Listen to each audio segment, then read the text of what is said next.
I think I've mentioned before on the channel that I'm a huge fan of GTA San Andreas. It's the game I've played the most in my entire life. And in today's video, we're going to focus on talking about things that are in the retail version of the game, but they shouldn't be there. Why? Well, because they're leftovers from the beta phase of the game.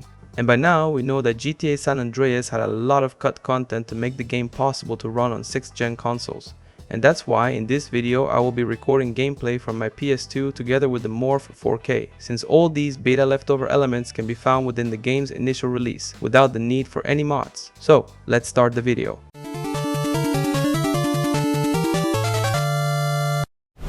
Let's start by talking about a safe house in Vinewood that you've probably already seen in the game. It's located right here, very close to the Mad Dog's mansion.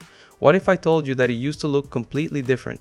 This is already well known within the GTA community, since in the first trailer it basically had transparent windows and was open with all the interior furniture visible.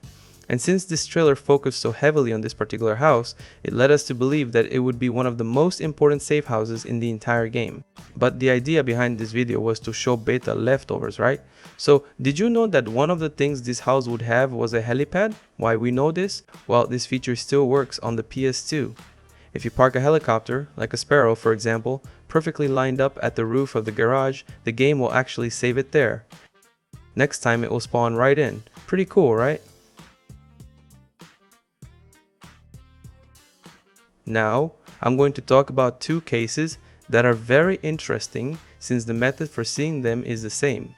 Before showing it, I need to explain what an LOD is. Basically, they are lower resolution 3D models that the game uses to render distant objects, which significantly optimizes the game performance, and often the player doesn't even notice since they are always focused on what's closest to them. But because each building in the game uses a different 3D model, there are cases where a specific high quality version of a building has been updated, yet its lower quality version remains in its old state. Seriously, this happens more often than you might think. I could even make a single video to showcase all these occurrences if you're interested. But for this video, I will give two examples. The first one is at the Pay and Spray in the Tempo region in Los Santos.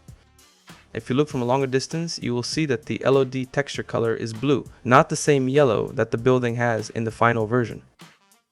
The LOD that's loaded is from an older version of the game. This can be confirmed by the official Brady Games guide. On page 22, there's a photo showing this older version of it, and it matches with this LOD. So we would have literally the same texture as the paint spray in Vinewood.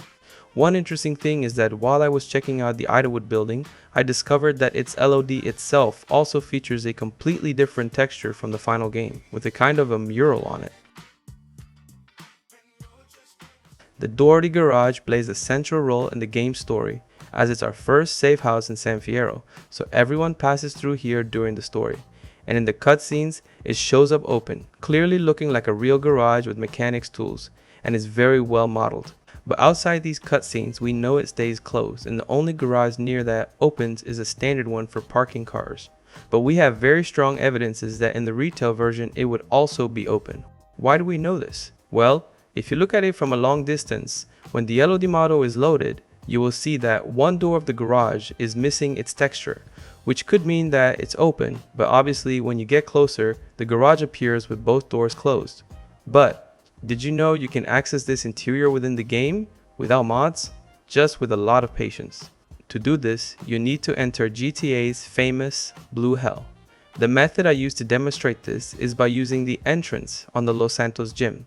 If you follow all the steps correctly, you will end up in an incomplete San Fierro. But when you arrive at the garage, you'll see it open, exactly at the door we saw on the LOD. Another detail is that when you enter it, the camera stays fixed, exactly the same way it does in other garages, which can support this idea that it was actually intended to be open in the final version, perhaps as another place that you could customize your car.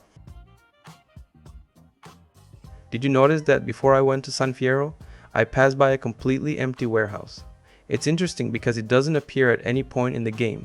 So why does it show up in Blue Hell as a hidden interior? Well, if you look up its name in the game files, you'll see that it includes the name Smash TV. Does that name sound familiar? If you play Liberty City Stories, it probably does. There's a side mission in it called /TV, And in that mission, you start with a top-down view inside a warehouse, and your goal is to kill as many people as possible. That mission alone is a reference to a game from the 90s. Can you guess the name? Yeah, it's called Smash TV. This game has the same premise. You are participating in a TV show where you have to kill all the enemies inside an arena with a top-down view. In other words, it's very likely that this warehouse found in GTA San Andreas references a minigame cut from the game, which would later be used in Liberty City Stories. And now, I'll talk about the beta versions of the game map that appears in the PS2's version. I think you probably already know that inside Lil Probe Inn, you can find a beta map of the San Andreas state, but unfortunately it doesn't have a good resolution, so it's really hard to tell what it was supposed to look like at this stage of development.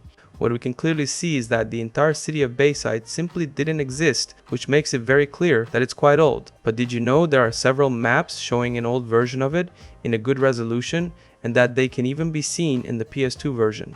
To find them, just go to any race marker on the map. In practically all of them, you'll find at least one difference compared to the final version. But there are some races where this is even more obvious. Take, for example, this race in Las Venturas, which goes across the entire city. Can you spot a very noticeable difference between this map and the one from the final game? It's quite noticeable. Look especially at the difference between the airport in this beta Las Venturas map to the final version of it. In the final version, you have a large oval runway, while in this version, you have practically 3 straight lines. So yes, they are totally different. Another example I want to mention here relates to San Fierro. In the available races, the map looks so incomplete that the northern part of it is basically just green areas with few buildings according to this drawing of the map. In other words, they either didn't even know how they were going to populate the map yet, or they were thinking of having several parks in San Fierro. I will not focus on all the changes here because there are several of them. My main point here is to highlight some of the beta leftovers that I personally find really interesting that can still be seen in the retail version. And I want to mention again that all these gameplay footage were recorded using a PS2, so I tried my best to maintain the originality in this video, meaning you can easily find all of these beta leftover by yourselves. So, did you guys know about these beta leftovers in the game? Do you know of any other examples of it in GTA San Andreas? Please leave a comment below. I hope you enjoyed the video. If so, hit the like button and subscribe to my channel. Thanks for watching and see you in the next video.